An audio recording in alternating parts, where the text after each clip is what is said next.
कुछ पल में जिंदगी भले ही ना बदले, लेकिन कुछ पल सोचकर लिया हुआ फैसला जिंदगी बदल सकता है। इस सच को बड़ी सुंदरता से सुनाती है सुधा मूर्ति जी की किताब something happened on the way to heaven से ली गई कहानी how Jhannu Mankadia made it possible.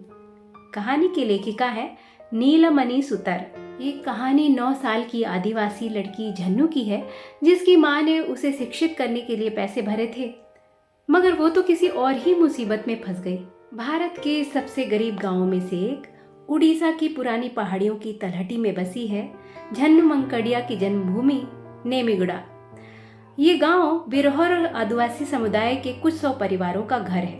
ये समुदाय उड़ीसा, पश्चिमी बंगाल, छत्तीसगढ़ और झारखंड में फैला हुआ है। कभी ये बंदरों को मारकर खाते थे, इसीलिए इन्हें मंकड़िया कहा जाता है।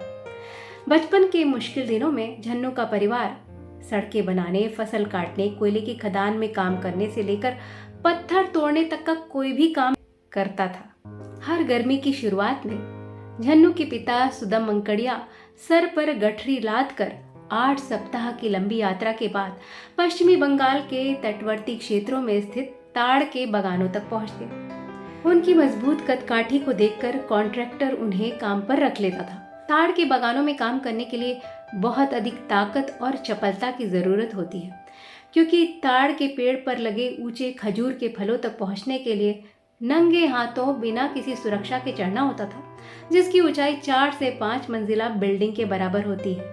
और ताड़ के पेड़ की धुरी को काटकर पहले दूध को इकट्ठा करना पड़ता था। इस काम के कारण ही इन्हें मंकी मैन कहा जाने लगा। शाम को सारी कीमती उपज इकट्ठा करके कॉन्ट्रैक्टर जमशेदपुर की मिठाई की दुकानों को भेज देता। झन्नू बताती हैं कि हम 2 भाई और 3 बहनें थे। मैं तीसरी संतान थी। मेरे 2 भाई मुझसे बड़े थे। मैं अपनी माँ की तरह सुंदर आंखों वाली थी। मैं भोर में उठकर अपनी माँ की घर के कामों में मदद करती, अपनी छोटी बहनों को संभालती।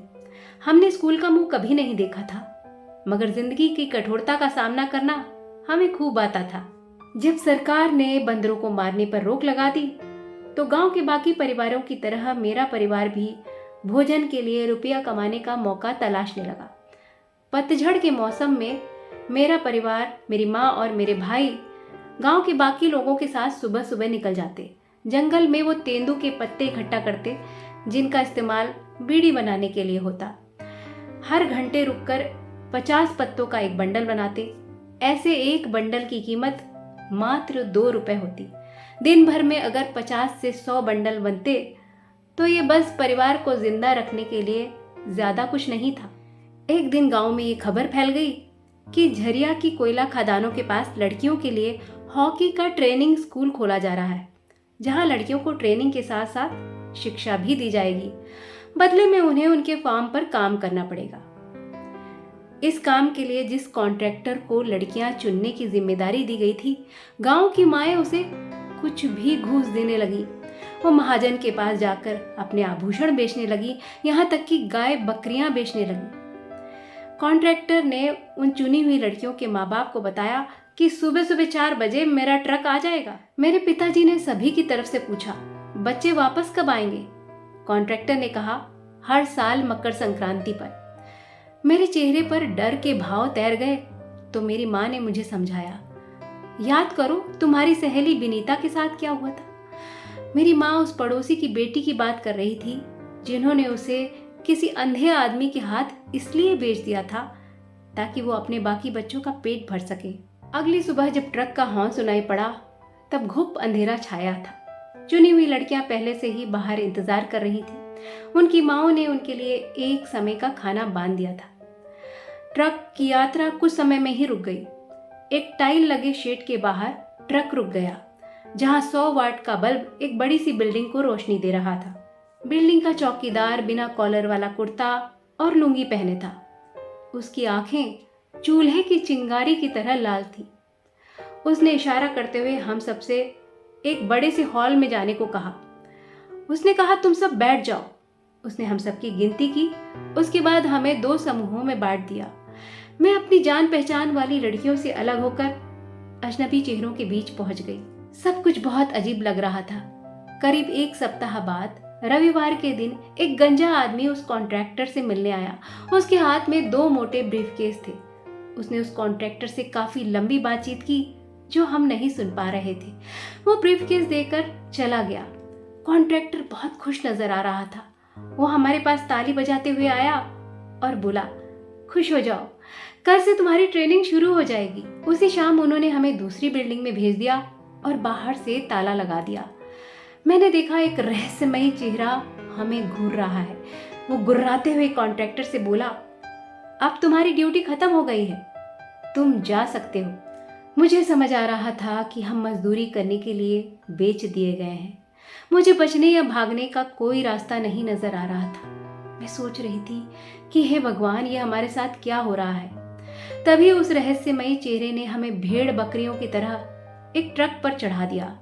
आधे घंटे में वो ट्रक रांची के रेलवे स्टेशन पहुंच गया, जहां एक आदमी पहले से हमारा इंतजार कर रहा था। उस खूंखार आदमी की नजर ने मुझे इतना डराया कि मैं जोर जोर से चिल्लाने लगी, बचाओ बचाओ। मैंने अपना मुंह मेन गेट की तरफ कर लिया, ये सोचकर कि शायद मेरी आवाज कोई सुन ले। उस गंजे आदमी ने जोर से चिल्लाकर कहा, इसको पकड़ो, इसका मुंह बंद करो। 2 आदमी आए, उन्होंने हाथ पैर से मुझे उठा लिया। फिर भी मैं चिल्लाती रही। तब एक ने मेरा मुंह अपने हाथों से दबा दिया। किस्मत से रेलवे के एक पुलिस सब इंस्पेक्टर ने ये सब घटना देख ली और वो हमारी तरफ दौड़ कर आया। ये देखकर बदमाश मुझे वहीं छोड़कर भाग गए, पर रेलवे पुलिस ने उन्हें रंगे हाथों पकड़ लिया। दलाल ने कबूल किया कि वो हमें सऊदी अरेबिया में बेचने वाला था। रांची पुलिस ने उड़ीसा पुलिस को खबर की और हमें भुवनेश्वर भेज दिया। हमारे माँ बाप को भी भुवनेश्वर बुलाया गया। मैं रोते हुए अपने पिता के गले से लग गई। बाद में उड़ीसा पुलिस ने पूरी कहानी प्रेस वालों के सामने बताई और मेरी बहुत प्रशंसा की। उड़ीसा के Kalinga institute of social sciences के बोर्डिंग स्कूल में मुझे जगह दी गई और अगले दिन से ही मेरी पढ़ाई शुरू हो गई। मैं बहुत अच्छी छात्रा थी। मेरी याददाश्त बहुत तेज थी। समय पंख लगाकर उड़ गया। मैंने अच्छे नंबरों से बोर्ड की परीक्षा पास की और साथ ही बिरहोर मंकिड़े समुदाय की पहली लड़की बनी जिसने पोस्ट ग्रेजुएशन पूरा किया। मैंने निर्णय लिया कि मैं एक चैरिटेबल ट्रस्ट खोलूंगी जो आदिवासी समुदाय की लड़कियों को शिक्षित करेगा। साथ ही मैं माँ बाप को अपनी लड़कियों को शिक्षित करने के लिए प्रेरित भी करूंगी। मंकिड़े आदिवासी जो बंदरों को मारने के लिए जाने जाते थे, अब कंप्यूटर चलाने के लिए जाने जाएंगे और देश की मुख्य धारा से जुड़ेंगे।